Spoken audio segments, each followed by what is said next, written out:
Okey, bismillahirrahmanirrahim. Assalamualaikum warahmatullahi. Apa khabar semua? InsyaAllah Alhamdulillah. Alhamdulillah. sihat semua Okey. InsyaAllah pagi ni kita nak borak-borak santai je, berkenaan dengan potensi menjana pendapatan pasif melalui blockchain teknologi dan juga menggunakan artificial intelligence So mungkin apa ni image yang keluar dekat skrin masing-masing tu mungkin dia ada lag sikit. Sebab saya guna multiple apa ni software dekat sini. Saya ada NDI, saya ada apa ni OBS. So menyebabkan dia ada lag sikit lah Okey, tak apa. Yang penting suara clear Boleh bagi feedback ke? Suara okey ke? Hello. Boleh jelas, Okey, alright. jelas, jelas.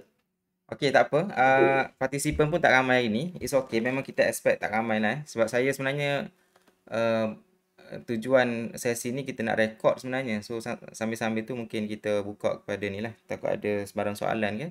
Boleh kita interact secara live lah Okey, so tajuk kita pada hari ni kita nak ambil masa sejam saja maksimum insya-Allah. Iaitu potensi menjana pendapatan pasif melalui artificial intelligence Tajuk asalnya adalah robot trading. Cuma apa ni tajuk robot trading tu mungkin dia agak teknikal sedikit yang menyebabkan ramai ramai skeptikal Okey, sebenarnya dia teknologi artificial intelligence sebenarnya kita punya topik perbincangan kita Dan juga fokus kita adalah blockchain teknologi iaitu berkaitan dengan cryptocurrency ataupun digital asset Okey, so ini learning outcomes ataupun kita punya objektif lah perbincangan kita pada hari ini. Di hujung sesi ni nanti, okey, kita nak apa ni, insyaAllah kita rapat semua. Semua kita rapat bincangkan apa itu financial freedom. Yang kedua, huraikan apa formula financial freedom yang saya rasa sangat penting lah untuk kita semua tahu. Dan yang ketiga, macam mana kita nak menjana pendapatan pasif melalui artificial intelligence dan menggunakan apa ni pasaran digital asset So itu kita punya objektif lah So sepanjang perkongsian ni kalau ada sebarang soalan mungkin boleh tanya terus aku untuk clarify apa-apa Okey, sebagaimana yang kita tahu dalam hidup kita ni, dalam konteks kita mencari rezeki kita semua ada matlamat kita Kita ada matlamat kita. Setiap hari kita keluar pergi kerja, objektif kita adalah untuk kita mendapat pendapatan untuk kita sara hidup kita, untuk sara hidup diri kita sendiri, untuk kita sara keluarga kita dan sebagainya. Dan saya rasa kebanyakan kita mempunyai cita-cita untuk menjadi seorang yang selesa lah dari sudut keuangannya. Jadi saya rasa ini semua cita-cita semua orang lah Kalau tanya mungkin kebanyakan kita memang akan bercita-cita untuk menjadi seorang yang kaya Tak kira siapa kita, tak kira siapa Sama ada kita ni pensyarah universiti ke, kita ni polis ke, kita ni askar dan sebagainya, kita ni buat bisnes dan sebagainya. Kita punya apa ni objektif alternate apa ni ultimate objektif kita adalah untuk kita mendapat sumber keuangan yang mana kita boleh hidup selesa ataupun dengan kata lain kita lebih bahagialah dengan pendapatan tersebut Cuma kalau kita tanya mungkin ramai di kalangan kita yang nak jadi orang kaya ramai di kalangan kita yang nak jadi orang kaya. Tak kira siapa lah Tak kira siapa, mesti kita akan ada cita-cita nak jadi orang kaya. Cuma cita-cita nak jadi orang kaya tu dia punya perkataan kaya tu kan, dia adalah satu perkataan yang sangat subjektif sangat subjektif. So kalau kita nak define apa maksud kaya, mungkin ada di kalangan kita yang kata kaya tu adalah orang yang mempunyai rumah besar. Mungkin ada di kalangan kita yang kata orang kaya tu adalah orang yang mempunyai kereta mewah. So kalau orang ada kereta mewah, ada Ferrari ke ataupun Lamborghini ke ada Mercedes pun at least so mereka tu adalah orang kaya Mungkin ada juga yang di kalangan kita, saya rasa yang ni yang paling common bila kita kata seseorang itu adalah orang yang kaya, dia akan fokus dia punya mindset kepada gaji dia akan fokus kepada berapa gaji seseorang itu setiap bulan. Jadi itu yang menjadi ukuran kepada kekayaan ataupun ialah status keuangan seseorang itu. Jadi seterusnya, yang seterusnya mungkin ada yang kata orang yang kaya ni adalah orang yang tak ada hutang. Orang yang bebas daripada sebarang hutang. Sama ada hutang rumah ke, hutang kenderaan ke, ataupun hutang anything lah. So sekiranya kita tiada hutang, maka itulah yang dikatakan sebagai orang yang kaya. Mungkin ada di kalangan kita yang fikir macam tu lah. Okey, seterusnya ada yang mungkin yang fikir tanah luas, tanah yang besar luas. Semakin banyak kita mempunyai tanah, hartanah, bangunan dan sebagainya, okey, semakin kaya lah seseorang itu. Okey, seterusnya mungkin ada dalam kepala kita orang yang melancong, setiap tahun melancong keluar negara dan sebagainya. Maka itulah yang dikatakan sebagai orang kaya. Okey, cuma definition ini dia ada masalah ni. Dia ada masalah dia kerana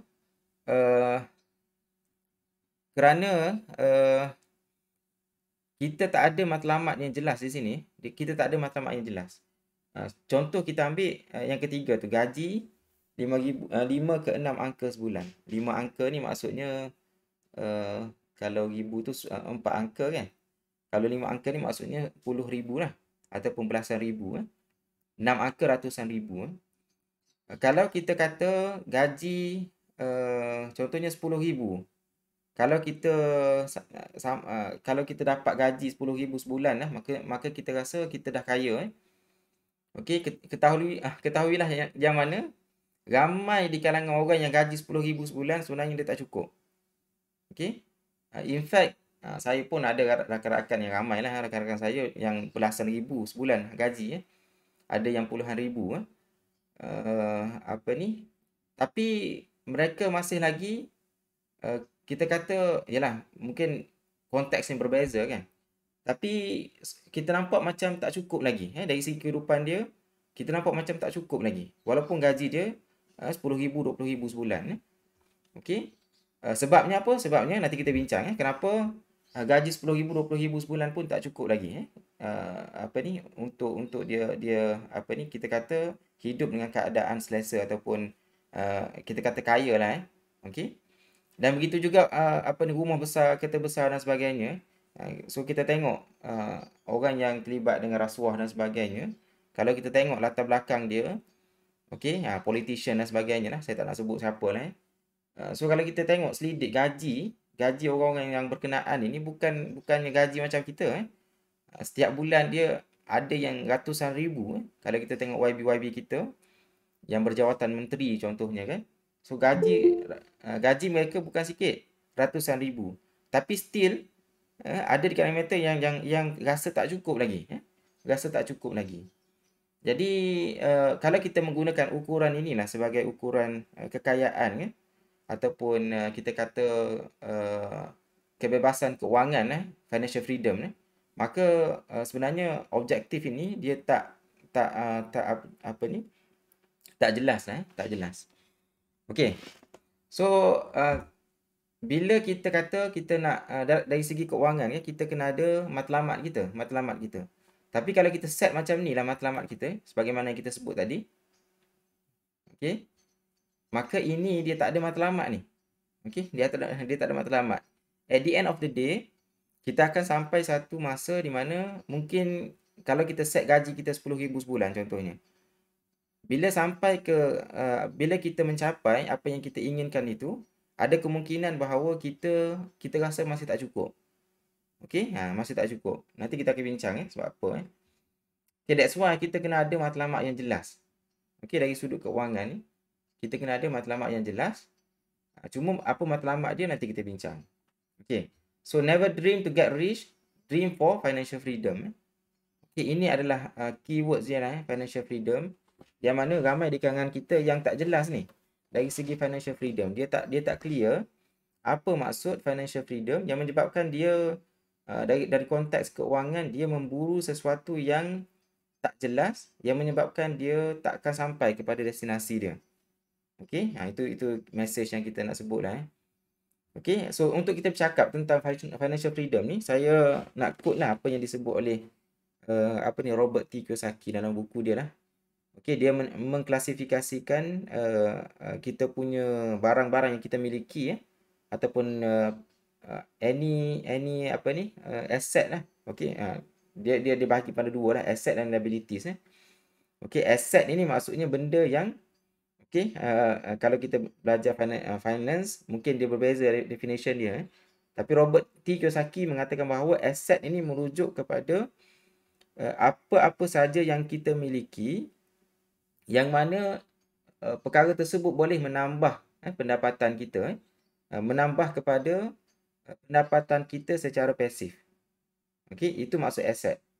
Kalau kereta yang kita miliki dan kereta tu kita milik tetapi kereta tu kita guna untuk kegunaan harian kita, maka Robert T. Kiyosaki kata itu bukan aset. Itu adalah liability sebenarnya. Okey, walaupun kalau kita tanya penasihat-penasihat keuangan, mungkin dia akan kata kereta yang kita miliki tu walaupun kita guna sebenarnya aset. Okey, tapi kalau kita nak menuju kepada financial freedom, kita kena set dalam minda bahawa benda yang kita miliki tapi kita guna sendiri, sama ada kereta ke, rumah ke dan sebagainya. Tapi kalau kita guna sendiri benda-benda tu, maka dia akan jatuh kepada liabilities, dia bukan aset. Okey, manakala liabilities ni banyaklah liabilities yang kita sebut tadi, apa-apa saja yang kita guna yang mana tidak ada tidak mendatangkan pendapatan kepada kita, maka kita boleh katakan bahawa itu adalah liabilities lah liabilities. Okey. Alright. Yang kedua, kita kena faham dari segi passive income dengan active income. Okey, saya rasa semua clear dah ni. Passive income ni kita fokus pada active. Active income ni adalah pendapatan yang kita dapat, okey, sama ada setiap bulan ke, setiap minggu kan sebagainya. Yang mana kita dapat pendapatan ini melalui kerja kita yang dilakukan secara aktif. Maksudnya kita kena kerja baru dapat duit ataupun pendapatan tersebut lah yang tu aktif.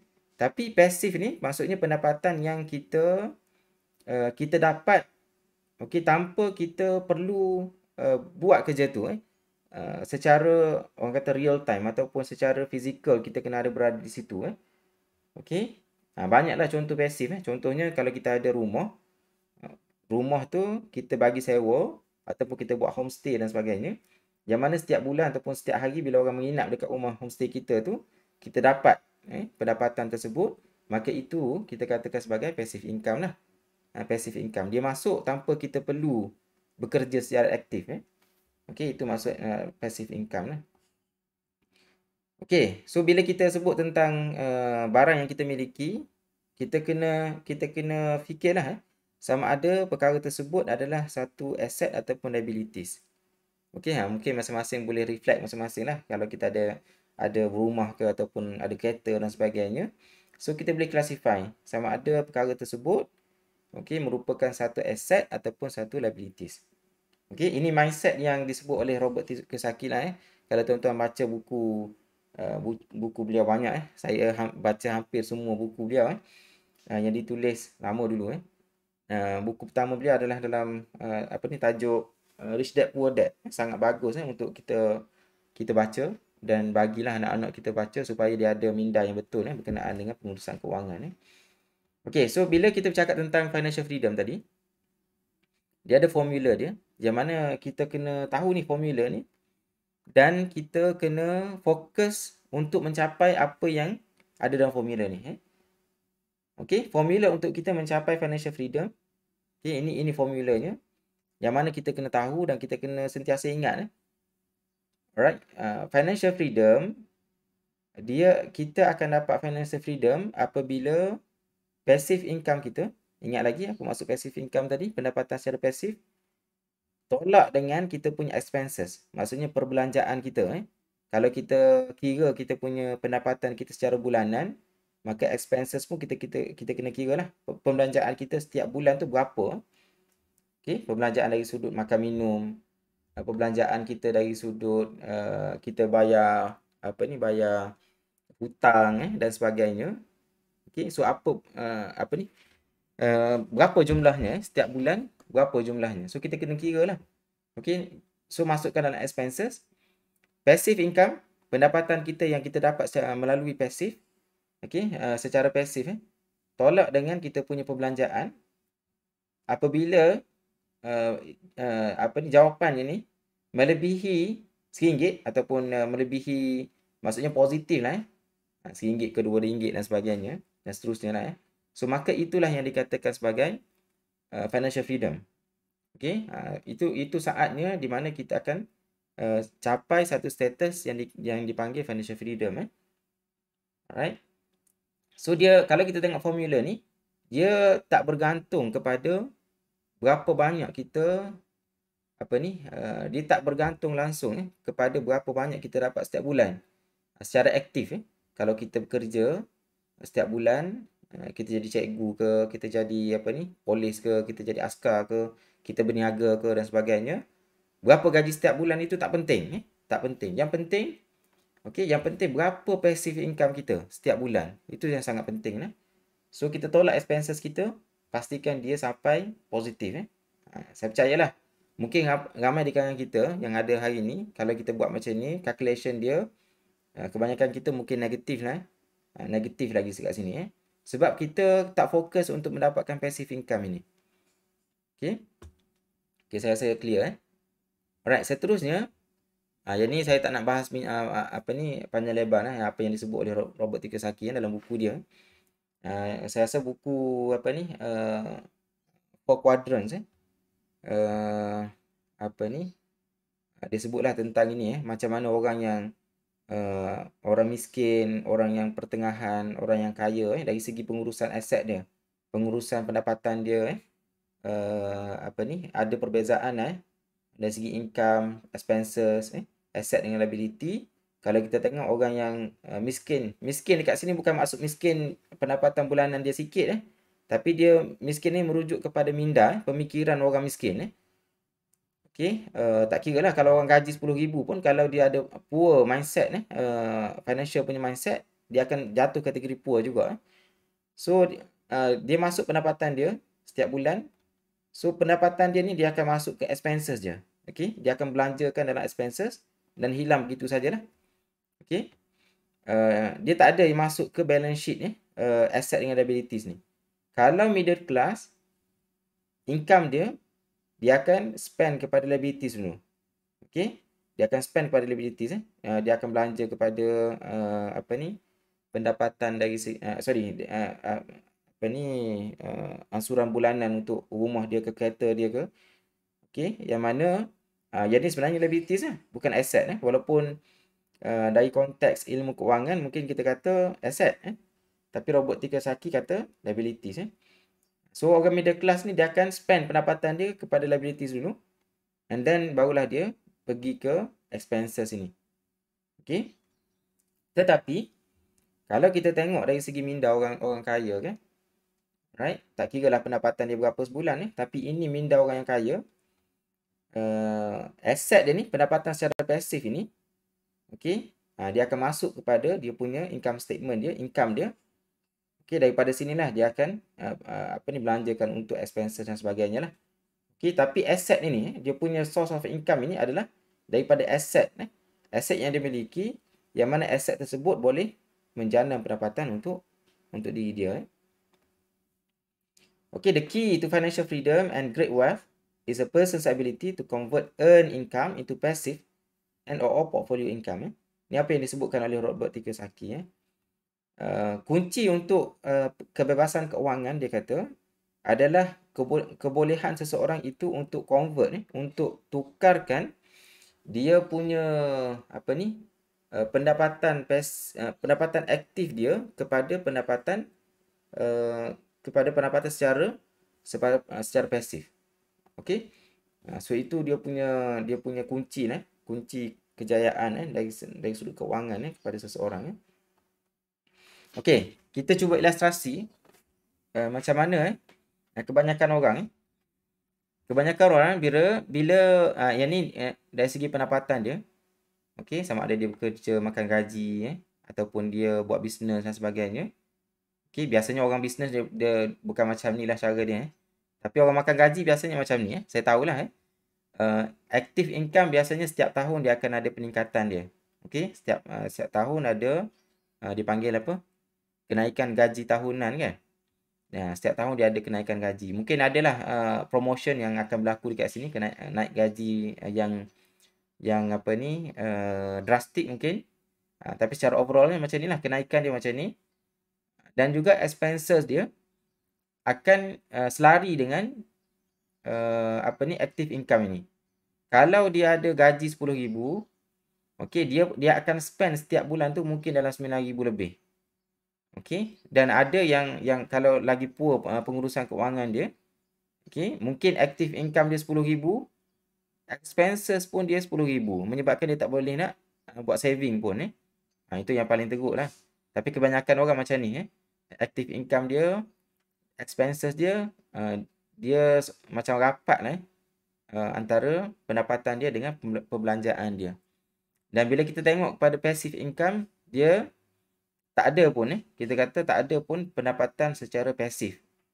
Okey. So ini penjelasan ataupun graf untuk orang yang biasa. Kalau orang yang ada minda, orang kata rich punya mindset tadi, sebagaimana disebut oleh Robert T. Kiyosaki, dia punya graf dia macam ni yang mana active income, pendapatan bulan tahunan dia mungkin bertambah. Okey, sama saja dengan yang tadi pendapatan aktif dia mungkin ada kenaikan setiap tahun Okey.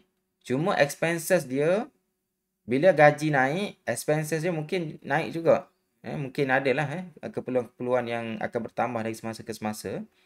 Cuma dari segi peningkatan expenses dia dengan active income dia akan semakin lama semakin menjarak. Okey, maksudnya dia cuba menahan diri dia daripada membelanjakan sebarang pendapatan yang dia dapat itu. So dia lebih kepada dia tukar pendapatan dia tu kepada pendapatan secara pasif.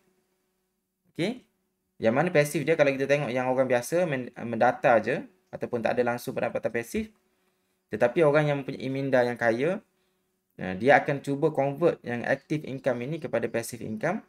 Yang mana kalau kita tengok dari segi definition financial freedom tadi, apabila passive income tolak dengan expenses sama ataupun lebih besar daripada kosong tadi maksudnya positif So di sinilah kita kata kita telah mencapai financial freedom. Okey. So semakin lama semakin bebaslah keuangan Okey. Sekiranya just anything happen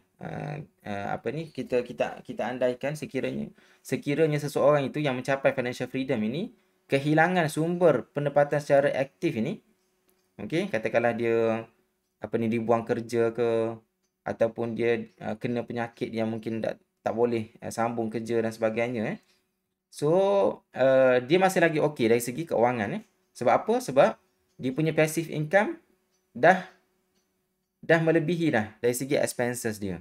Okey, it's okay kalau dia hilang pendapatan aktif pun So kita kalau kita nak fokus dari segi keuangan ini, kita kena fokus kat sini. Okey, supaya kita cepat-cepat mencapai financial freedom Okey. So strategi dia okey, dah 8.30 dah. Strategi dia adalah kita kena kurangkan perbelanjaan. Okey, dan perbanyakkan sumber pendapatan pasif lah. Okey, dari segi perbelanjaan ini kita cuba tahan diri kita daripada berbelanja untuk diri kita sendiri. Okey. Tak ada masalah nak belanja tapi kalau boleh pendapatan kita yang meningkat itu jangan orang kata istilah dia jangan selarilah dengan kita punya perbelanjaan So kita cuba convert active income kita ni kepada bentuk pasif Okey, kurangkan perbelanjaan, perbanyakkan sumber pendapatan pasif So saya nak buat satu analogi. Saya tak pasti rakan-rakan semua pernah tengok tak benda ni. Waktu saya kecil biasa ni. Sebab saya duduk di kampung dan rumah saya tepi sungai. Okey, mak ayah saya biasalah buat benda ni dan dia letak dalam sungai lah. So yang ni dia panggil bubu. Saya tak pasti you all tahu tak benda ni.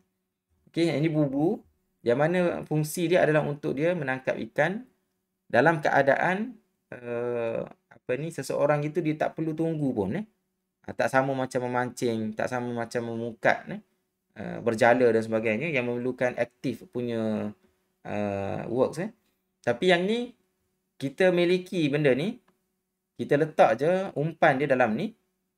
Okey. Lepas tu kita tinggalkan dalam sungai. So esok kita mari, kita tengok balik, kita angkat benda ni daripada sungai. Kita tengoklah sama ada pendapatan ataupun tidak dalam ni sama ada ikan ke udang ke dan sebagainya lah. Okey. So ini dipanggil bubu lah. Alright, saya tak nak bincang benda ni sebab ini kita dah bincang last week minggu lepas. Evolution of money. Okey, kalau kita tengok dari segi sejarah perubahan duit dulu orang guna sistem barter, lepas tu orang tukar kepada gold metal coin, and then tukar kepada duit secara kertas. Okey, sekarang ni orang guna plastic card debit card ataupun credit card. And then sekarang ni pun manusia kebanyakannya dah bertukar kepada electronic money yang berbentuk digital saja cuma dia ada masalah dekat sini sebab ada kes-kes hack yang berlaku yang menyebabkan mungkin duit kita yang ada dalam bank itu boleh hilang sekelip mata sahaja. Okey, dan sekarang ini manusia bertukar cuba beralih ke cryptocurrency cryptocurrency. Dan ini mungkin dia tak berlaku lagi secara orang kata dia tak berlaku secara meluas lagi sekarang ni. Tapi ini manusia predik di masa hadapan. Okey, kebanyakan kita akan menggunakan cryptocurrency Okey, kalau kita fikir duit yang kita ada sekarang ni pun okey, sebenarnya dia tak ada nilai pun dari segi ni Kalau kita ambil kertas ni, kita pergi ke negara Zimbabwe contohnya kan.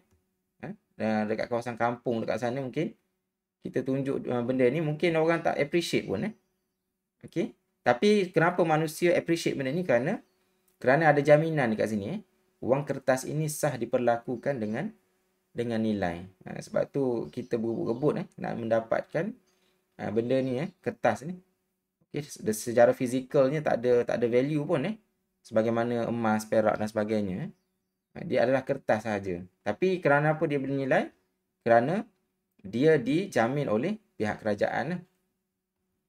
Okey, sama juga dengan dolar This note is legal tender, dipanggil legal tender. Yang mana kerajaan menjamin benda ni ada value. Sebab itu ramai orang berebut untuk mendapatkan benda ni. Okey, semua duit dalam dunia ni basically legal tender lah. Okey. Ada kerajaan yang menjamin value dia Okey, sekarang ni dah bertukar kepada elektronik yang mana dalam bentuk angka saja. Okey, kita buka kita punya Maybank to you contohnya. Tengok klik-klik buka kita punya password masukkan password ID password dan kita tengoklah berapa duit kita dalam bank ni. Dalam bank tu dia bentuk digital saja yang mana dia sebenarnya expose kepada hack Okey, kalau kita tengok sebelum ni ada laporan ada individu yang claim duit dia dalam bank asalnya banyak tapi tinggal sikit saja. Sebab apa? Tak tahu sebab.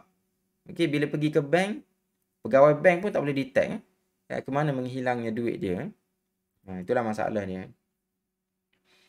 Okey, semua menggunakan inilah. Okey, sekarang ni manusia bertukar kepada blockchain Blockchain yang mana kalau nak explain ni panjang lebar dia punya transaction dia macam mana seseorang itu nak transfer duit dia daripada A ke B. Okay, transaction is represented as a block. Lepas tu dia broadcast semua komputer seluruh dunia ni.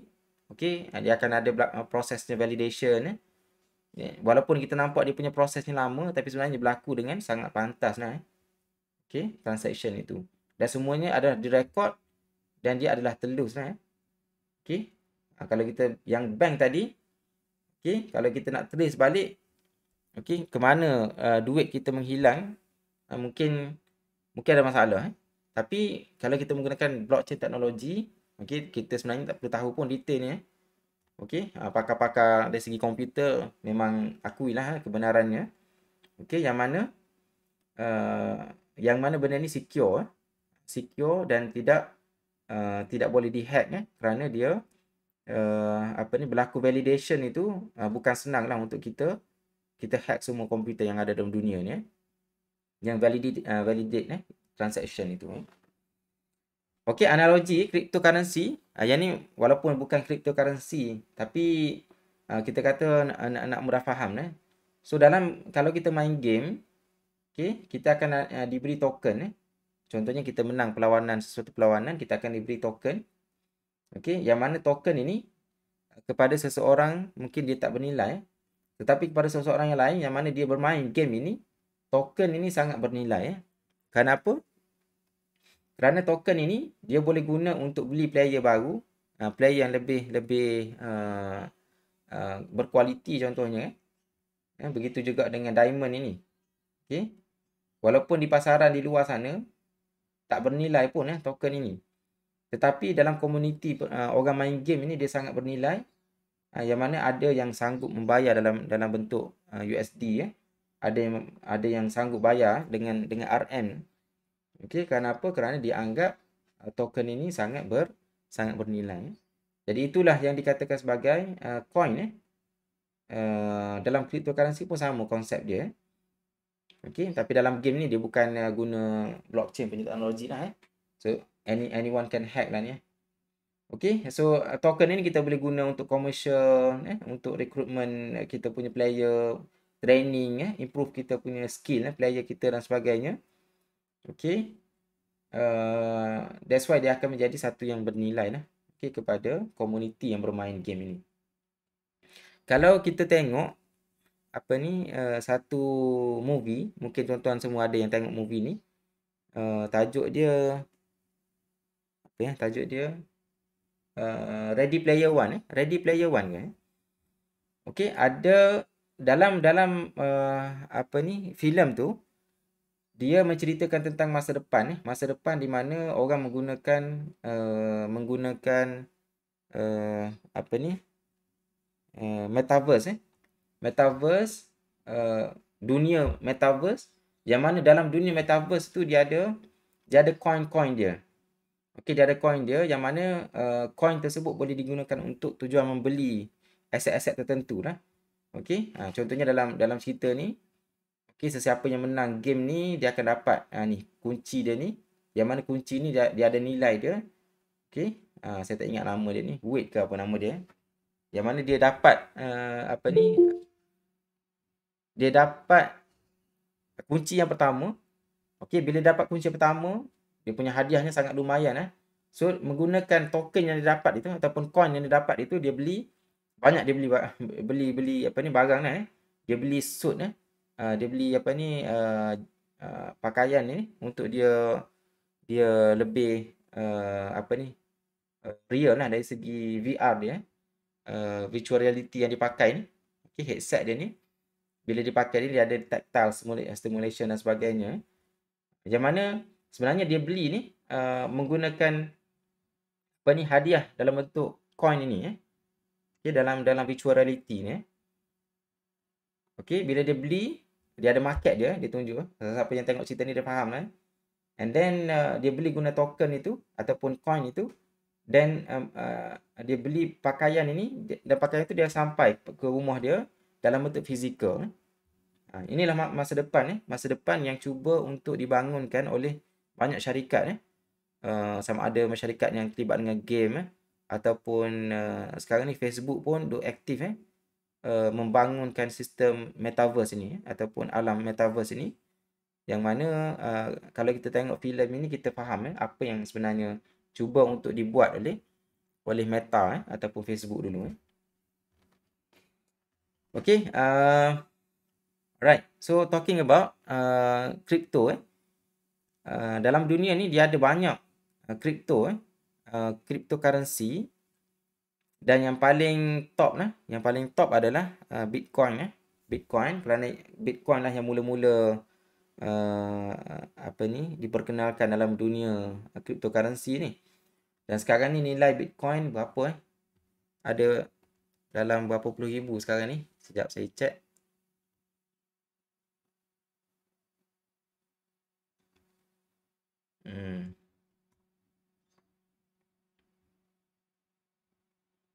Sekarang ni 39,000 39, satu coin harga dia 39,000 USDT.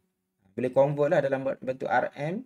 Satu coin saja USDT harga dia berapa Kalau kita ambil 40,000, 40 darab 4.2 okey, 40,000 darab 4 berapa? 160,000 lebih dekat 170,000 RM 170,000 USDT. RM 170,000 ringgit lah. Okey.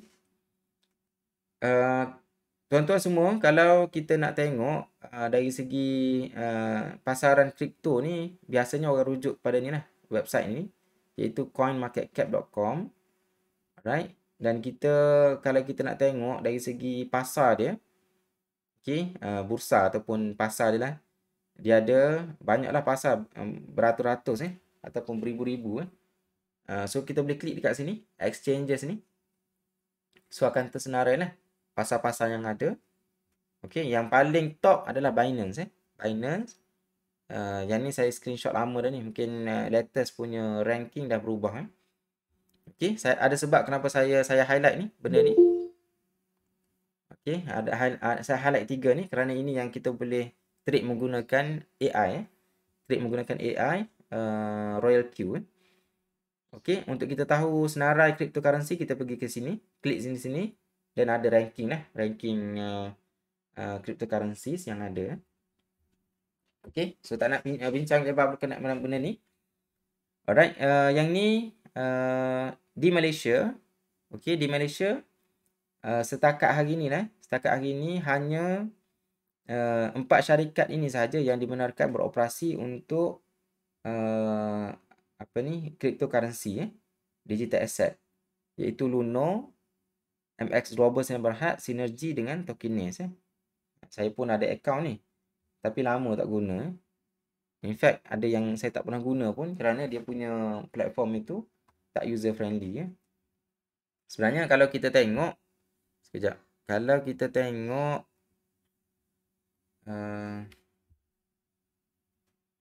apa ni tadi, CoinMarketCap Kalau kita tengok CoinMarketCap tadi, exchanges exchanges, kita kata Binance nombor 1, Coinbase Pro, okey, Coinbase Exchange nombor 2, yang Huobi nombor 7 So kalau kita tengok dekat sini, Huobi Luno Luno ni antara yang famous kat Malaysia lah. Okey, Luno dia tanggal 78. Tanggal yang ke-78. Apa lagi tadi? Tokenis. Ada tak ranking Tokenis dalam ni?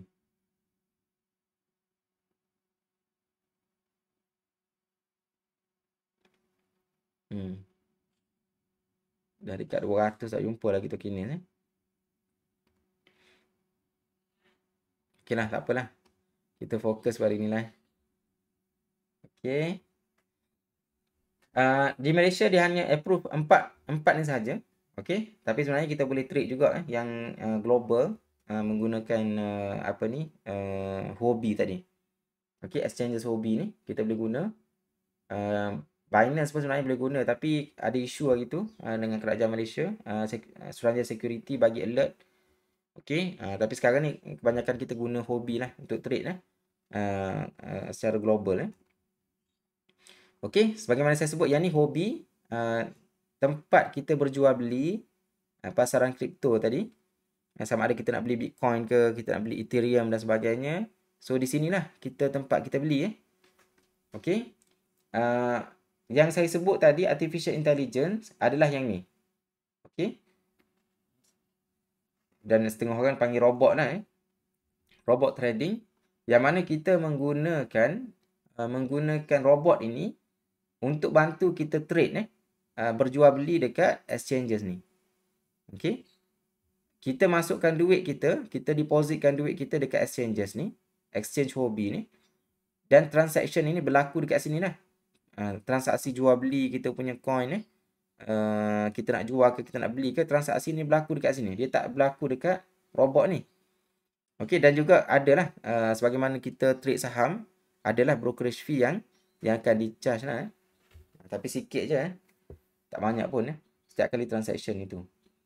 Dekat Royal Q ni dia hanya app saja ataupun dia robot dalam bentuk apps yang mana kita guna dia adalah untuk bantu kita trade kripto kita dekat Huobi ataupun saya sebut tadi ada 3 tadi, Binance, Coinbase dengan Huobi.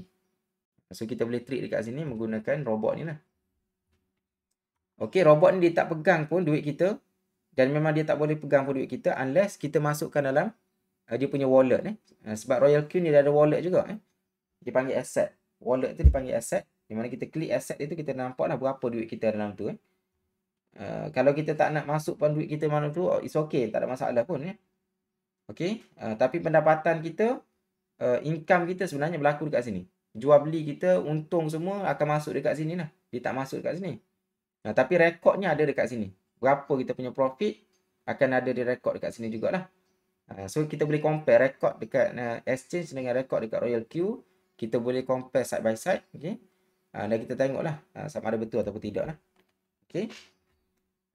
Trade ikut setting yang dibuat, walaupun dia pakai robot, tapi kita tak boleh rely 100% pada dia. Kita kena setting dulu okey, kita kena set dia punya setting dia. Okey. Ada yuran tahunan iaitu sebanyak 120 USDT dalam 500 lebih setahun.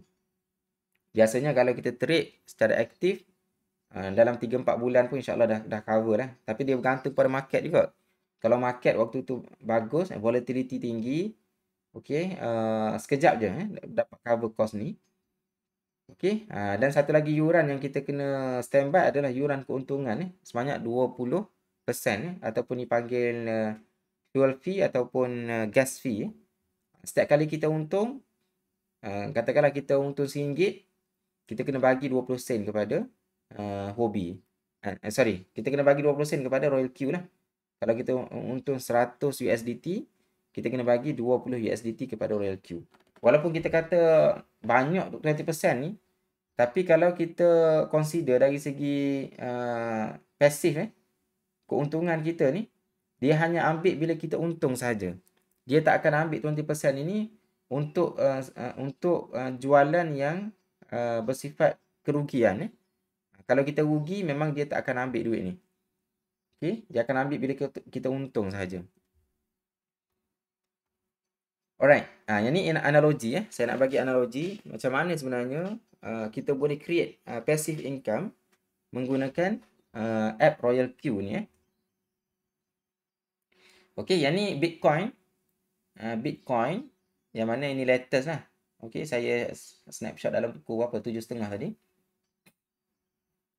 Okay. Ni harga Bitcoin. Walaupun kita kata dia tengah downtrend. Okay. Tetapi kita boleh buat profit kalau kita beli secara manual dekat atas ni. Katakanlah kita nampak ni. Dia ada kenaikan ni. And then dia turun. Okay. Kalau orang belajar teknikal analisis. Mungkin dia akan nampak dekat sini. Mungkin ada reversal candle. Reversal candle kat sini. Dengan volume yang tinggi. Dia akan buat entry dekat sini. Biasanya dia akan buat entry dengan jumlah yang banyak lah. Sebab dia predict bahawa harga Bitcoin ni dia akan naik lagi. So apa yang berlaku? Dia naik. Dekat sini dia tak jual lagi. So harga turun, dia kata okey lagi. Harga turun lagi, dia kata okey lagi. So tak pecah support lagi. Dan bila pecah support, dia dah start panic. Okey, tapi tak jual lagi biasanya. Bila harga turun lagi, dekat sini dia akan panic. Dia akan panic lagi. Asalnya dia sepatutnya jual dekat atas ni. Tapi bila harga turun banyak sangat ada, okey, dia pun buat hope analysis lah. Okey, dengan harapan harga akan naik balik. So apa yang berlaku? Harga turun, tak naik-naik. Yang ni kalau kita trade secara manual lah. Okey, saya pun terlibat dengan saham lama dah. Okey, memang itulah hakikat berlaku dalam saham pun. Kalau kita tak manage kita punya portfolio, kita tak manage properly, kita punya money management poor money management, so apa yang berlaku memang kita akan tanggung floating loss sehingga kan kita apa ni, mungkin tak nak buka dah apps sebab kita tak nak tengok kerugian. Okey, so itu hakikat sekiranya kita trade secara manual. Tetapi kalau kita guna robot, dia punya analogi macam ni dia punya ilustrasinya. Kita tak akan beli secara lamsam lah. Okey, kita akan beli secara lamsam, yang mana line ini merujuk kepada margin ataupun kita punya layer dia panggil kita panggil layer, yang mana setiap kali harga turun sentuh layer ni kita akan buat beli kita akan beli. Harga turun lagi kita akan beli dengan jumlah yang sikit. Turun lagi kita beli dengan harga yang sedikit Bila dia turun beli lagi harga yang sikit So kita create layer ni, setiap kali penurunan ni kita akan create layer. So bila harga rebound, okey, bila harga naik kita akan jual setiap layer yang kita create itu. Bila naik, okey, bila naik kita akan jual. Bila dia turun kita beli balik. Okey, dia turun kita beli balik, bila harga naik kita akan jual. Bila harga naik kita akan jual. Okey, turun kita beli balik. Okey, turun beli balik, naik jual. So itulah proses yang berlaku proses yang berlaku secara pasif, yang mana kita tak perlu monitor pun 24 hours. Okey, performance robot ni lah. So inilah yang kita kata sebagai passive income passive income, yang mana kita tak perlu monitor 24 hours bagaimana kita trade secara manual itu kelebihan dia lah Okey, so kalau kita buat analogi tadi bubu tadi kan. Okey, so bila harga turun ni kita macam kita letak bubu kita setiap layer tu kita punya perangkap kita. Okey, setiap layer ni kita akan ada perangkap dia. Okey, so bila harga naik, maksudnya ikan ni masuk dalam kita punya perangkap kita dan kita boleh take profit lah. Kita ambil profit. Bila harga turun kita pasang lagi, kita ada lagi bubu kita dekat sini. Okey, bila ikan masuk, okey, maksudnya harga naik, ikan masuk, maksudnya kita boleh ambil hasil dia. So ini analogi bagaimana sebenarnya app Royal Q ni dia mampu untuk menjana passive income kepada kita. Okey, so ini interface. Okey, saya ada 10 minit lagi. Ini interface setting untuk trade. Nanti tuan-tuan kalau buka app Royal Q, yang ni kalau kita nak setting untuk Bitcoin contohnya. Kita nak beli Bitcoin. Yang ni interface yang kita kena trade setting lah. Saya sebut tadi kan, walaupun dia robot, tapi kita kena ajar robot tu kita kena bagi arahan kepada robot tu apa yang dia nak kena buat. Okey. Saya tak nak bincang detail dekat sini. Kita dah ada sesi slot yang khusus ni. Okey. Saya pun dah buat video yang khusus macam mana nak kita bincang tentang trade setting ni, apa maksud dia. Setiap benda ni saya dah buat video khusus, mungkin tuan-tuan boleh tengok balik lah. Okey, yang ni kita kata layer tadi. Bila kita tekan margin configuration, yang ni dia ada layer dia. Okey, setting layer ni. Yang ni first call ini merujuk kepada line yang pertama. Okey, kita tengok balik dekat atas ni.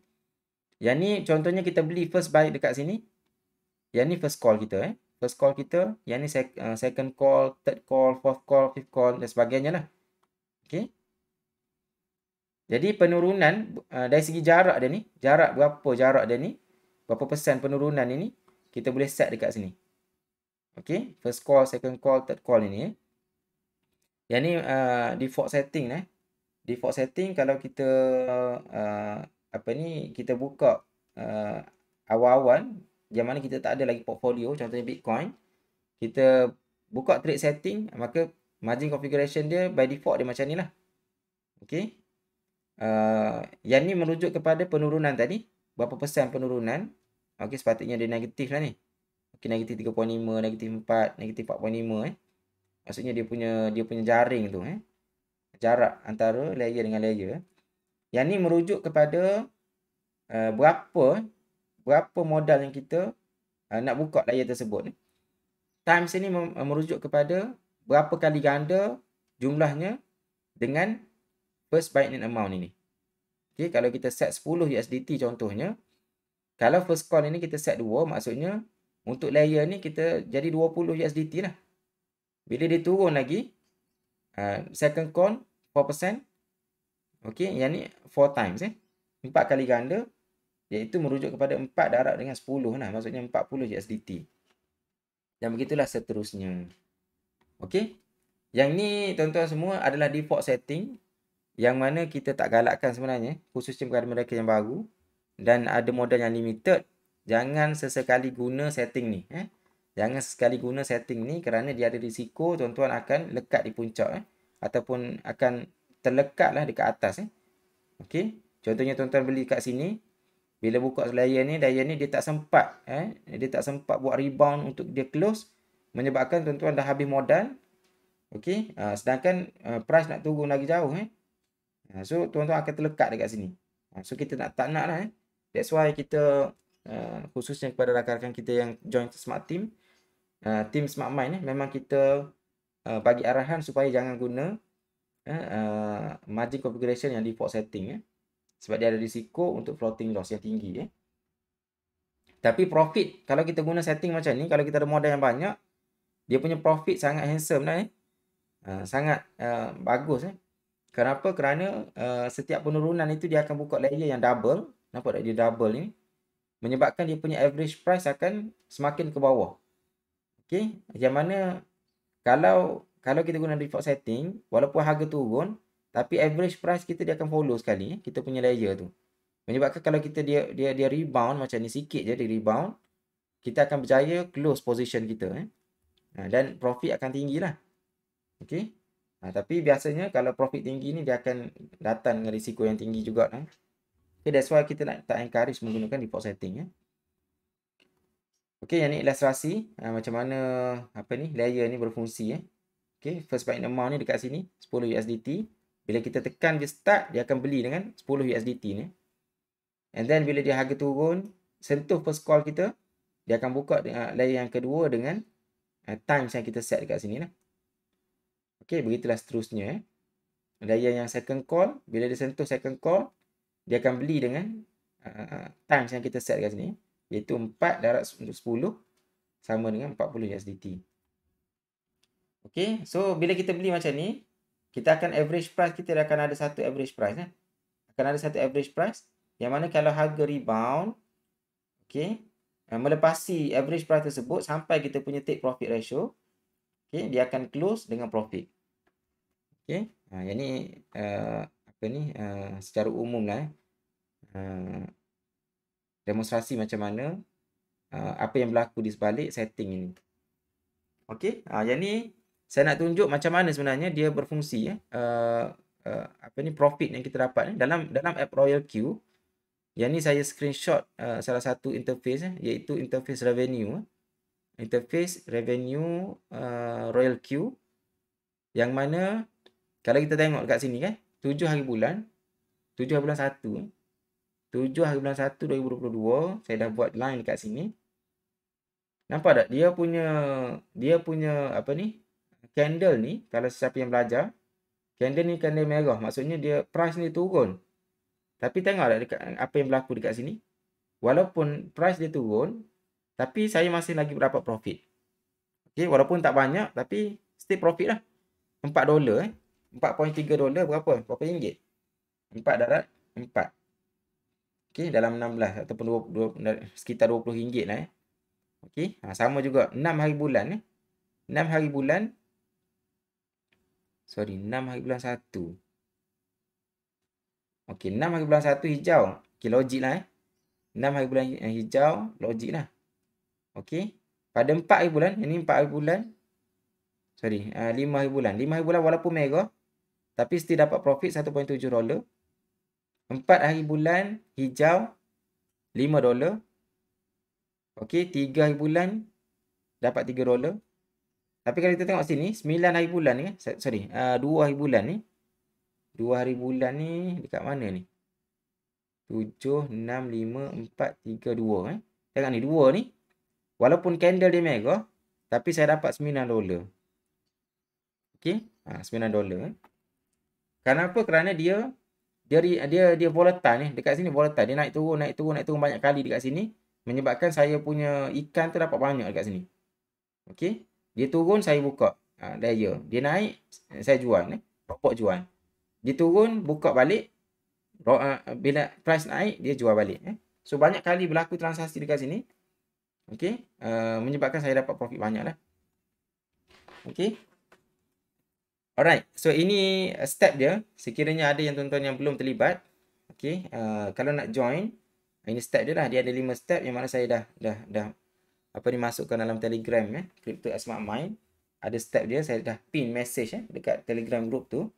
Tuan-tuan boleh tengoklah step yang pertama, daftar account dekat Huobi. Lepas tu verify information. Okey, seterusnya daftar account Royal Q. Okey, pastikan guna invitation code ni untuk saya support. Okey, Royal Q, saya kata robot tadi kan. Yang ni exchange robot, and then deposit ni dekat Huobi. Okey, seterusnya kena transfer masuk ke Royal Q. Transfer berapa? Transfer 120 yuran tahunan. Okey. And then 20 USDT untuk duit minyak. So bila berlaku transaksi jual beli tu, bila kita untung je kita kena tolak lah duit minyak tu masuk ke Royal Q. Kalau kita untung $100, kita kena tolak lah 20 USDT. Tapi biasanya tak sampai lah. Kita untung dalam, kita kata $1, kita tolak 20 sen 20 sen USDT okey, kepada Royal Q. Jadi yang ni step yang ketiga. Step yang keempat, tuan-tuan kena binding, kena linkkan kena linkkan antara account Royal Q, maksudnya app Royal Q dengan exchange Huobi. Ataupun nak guna Binance pun boleh, nak guna Coinsbase Pro pun boleh. Tapi saya galakkan supaya guna Huobi lah. Okey. So yang ni deposit, binding. Okey, kita binding kan supaya robot kita boleh bagi arahan kepada akaun kita dekat Huobi ni supaya berlaku transaksi. Bila kita tekan start tu, robot kita boleh bagi arahan lah, jual beli yang berlaku dekat Huobi lah. Okey, step yang kelima iaitu kita trade lah. Okey. Cuma step yang kelima ni, kalau tuan-tuan nak join Smart Mind Team, kalau boleh jangan proceed pada step yang kelima. Okey, sebab dalam video yang step yang kelima tu saya demo saya demo menggunakan default setting.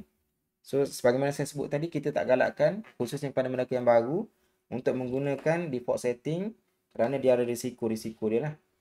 Okey. So apa yang tuan-tuan kena buat kalau tuan-tuan berminat nak join, follow step-step ni daripada step 1, 2, 3, 4. Okey, bila sampai step yang keempat ini, tuan-tuan boleh PM saya. Okey, nanti ni interface app Royal Q. So boleh PM saya menggunakan ni app ni. So tuan semua cari My Counselor ni. Bila tekan My Counselor, dia akan keluar macam ni. Dia punya pop up window ni dia akan keluar macam ni. Dan tekan pada chat, and then boleh chat dengan saya secara direct lah. Okay, anytime InsyaAllah saya cuba support. Sekiranya tuan-tuan semua tak ada menu My Counselor dekat luar ni, tuan-tuan boleh klik more ni. Okay, dia akan ada dalam more ni. Sebab kita boleh setting ni apa yang appear dekat sini. Kita boleh buang yang ni, kita nak ganti dengan benda lain, ada dalam more ni. Okay, kalau tak ada dekat depan ni, boleh access dekat more ni lah. Okay, pukul 9 pagi dah. Any question? Saya lupa nak tengok chat ni, ada chat. Okay. Alright, ada soalan daripada Cik Puan Nurlizawati Ishak. Assalamualaikum Prof. Saya belum Prof lagi. Okay, nak tanya trade setting ni kita boleh tukar-tukar tak? Okay, jawapan dia boleh. Okay. Cuma kita boleh tukar setting ni. Okay, kita boleh tukar setting ni bila kita belum buka layer. Maksudnya setting ni, contohnya kita berada di layer keempat sekarang ni kan. Kita ada layer keempat. Kita nampak macam market tu nak turun banyak. Support dia baru pecah. Maka kita nak jarakkan sikit dia punya call yang seterusnya ni. Okay. So kita boleh ajar kat sini. And then tekan save kat sini. Okey, so dia akan robot dia akan bekerja menggunakan setting yang baru lah. Tapi untuk yang layer-layer yang kita dah buka dekat atas ni kita tak boleh nak adjust lah sebab dia dah ada dalam portfolio kita. Kalau kita adjust juga kat atas ni boleh save tapi portfolio kita still the same lah. Okey. So dia akan guna setting yang baru yang kat atas ni. Okey, bila dia dah close position kat bawah ni, dia nak buka balik barulah dia follow yang kat atas lah. Yang baru kita set ni. Okay, any more question? Okay, ni soalan yang favorite modal Modal paling minimum berapa untuk setting robot? Boleh buat berapa saja kalau modal 300 Okay. Modal minimum lah untuk kita activate account sebagaimana saya sebut tadi, cost dia untuk yuran tahunan dia 120 USDT dalam 500 dan RM 500 lebih lah. Lepas tu kita kena masukkan duit minyak, biasanya orang masuk 20 USDT. Okey, 20 USDT maksudnya total dia 140 USDT lah. Yang tu cost untuk activate robot saja. Dan cost standby untuk duit minyak Okey. Kalau kita nak trade, berapa modal dia? Dia bergantung kepada ni. Dia bergantung kepada berapa layer kita buka. Katakanlah kita buka 10 layer. Yang mana setiap layer ni kita set satu je. Timesnya satu je semua. Maksudnya berapa ni? 10 darab 1 darab dengan 10. Maksudnya 100 USDT lah. Okey, 100 USDT. 100 USDT maksudnya dalam 400 lebih ringgit ni.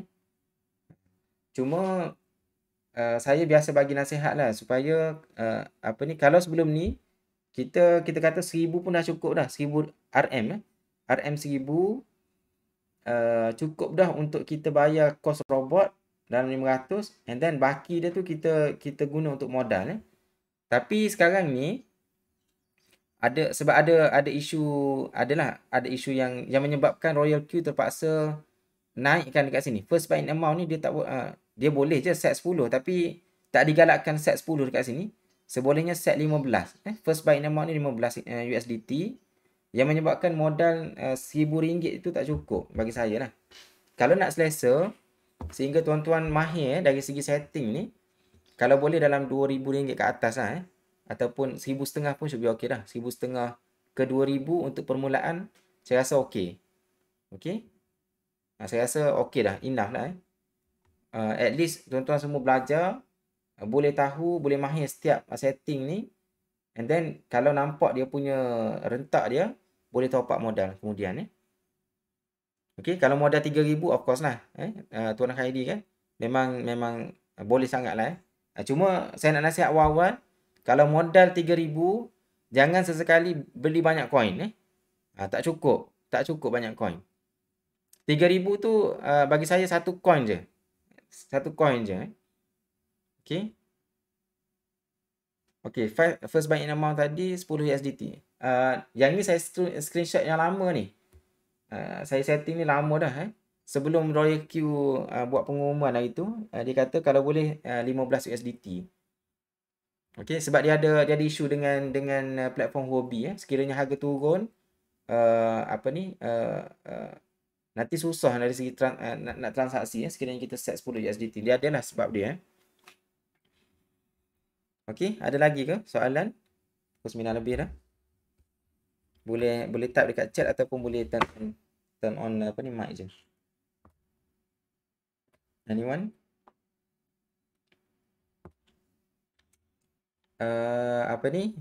Right. Yang tadi kan, yang ni tuan-tuan semua boleh tengok dari segi invitation code semua ni. Sekejap.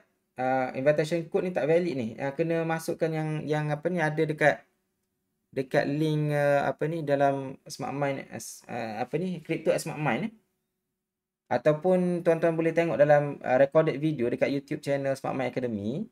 Buka je mana-mana video, ada description dekat situ, ada link dah. Dia punya Huobi ni dia ada link website dia. Yang mana kalau kita nak register, klik pada link tu dia akan lead kepada, dia akan buka window Google Chrome dan sebagainya. Dia akan terus kepada borang untuk pendaftaran Sama juga dengan Royal Q, tuan-tuan buka je Smart Mind Academy mana-mana video.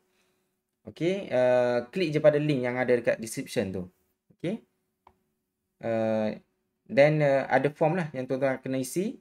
Bila isi form tu nanti dia akan minta tuan-tuan install app dia Install app Royal Q ni. Okey, Fiat dengan Sport apa beza? Okey, Fiat ni maksudnya okey, Sport ni merujuk kepada wallet dalam kita punya exchanger. Sama ada Huobi ke Binance ke, dia guna istilah yang sama juga Coinbase Pro account spot ni maksudnya duit yang kita guna untuk kita trade. Okey, kalau kita masukkan duit kita dalam e-wallet fiat, kita tak boleh trade. Maksudnya kita tak boleh trade kita tak boleh nak beli coin menggunakan duit yang ada dalam wallet fiat.